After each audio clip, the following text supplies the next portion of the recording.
Hi everyone, today we will talk about how to fix or how to solve Pinterest problems. To know how to fix or how to solve Pinterest problems, you should just go to settings like this. We will click.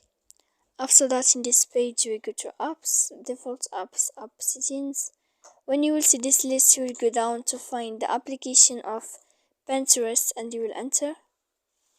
Then in this page here, you will go to click for stop. When you will end this, you will enter to storage.